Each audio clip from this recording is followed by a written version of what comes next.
Helo bawb. Croeso I dudalen y gorlan. Gobeithio bod chi'n cadw'n iawn heddiw. Dwi jyst newydd fod allan y siop yn prynu chydig bach o fara. Wel, ers ein dyddiau ni yn coginio burgers ar faes B, neu yn redeg caffi ar faes Cymdeithas yr Iaith, dwi'n siŵr fod pawb yn gwybod fod Iesu yn ganolog I waith a neges y gorlan. Ond pwy yw e? Mae'n amlwg fod yn berson dylanwadol iawn. Wedi'r cyfan, mae hanes heddiw wedi cael ei wahanu yn BC ac yn AD o gwmpas ei ddyddiad geni. Mae mwy o lyfrau wedi ysgrifennu amdano fe, mae mwy o ganeuon yn canu amdano fe, mae mwy o weithiau celf yn darlunio fe na neb arall.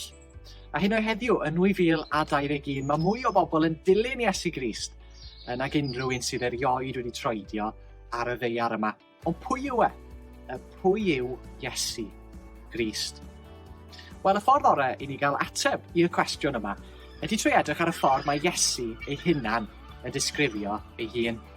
Yn Efengil Ioan, sef un o'r 4 ffynhonnell hanesyddol cynnar am fywyd Iesu, mae Ie'n disgrifio ei hun mewn 7 ffordd arbennig. Ac yn drist iawn na fi na eisteddfod eleni, yn ystod yr wythnos hon, mae tîm y gorlan yn mynd I ddarlledu fideo bob dydd am un o'r 7 ffordd yma mae Iesu yn disgrifio ei hun. Myfi yw Bara'r Bywyd. Ni bydd eisiau bwyd byth ar y sawl sy'n dod at y fi, a ni bydd syched byth ar y sawl sy'n credu yn y fi. Dyna'r ffordd gyntaf mae Iesu yn disgrifio ei hunan. Myfi yw Bara'r Bywyd. Fel ddedais I, dwi newydd bod allan yn prynu bara. Tiger bloomer ges I, a mae'n edrych yn hyfryd iawn. Ond mae bara yn bwyd sylfaenol iawn, yn dydy. Mae llawer o ddiwylliannau ar draws y byd yn bwyta rhyw fath o fara, o'r baguette i'r hot cross bun, I naan, bred. Ond ddim jyst bwyd cyffredin yw bara, ond mae hefyd yn bwyd hanfodol. Hebddo, bydde pobl yn llwgu ac yn ewynu. Wel, wrth I Iesu ddweud na fe yw Bara'r Bywyd, be mae'n neud mewn gwirionedd ydy dweud fod mor hanfodol i'n bywydau ni, ac yw bara i'n stumogau.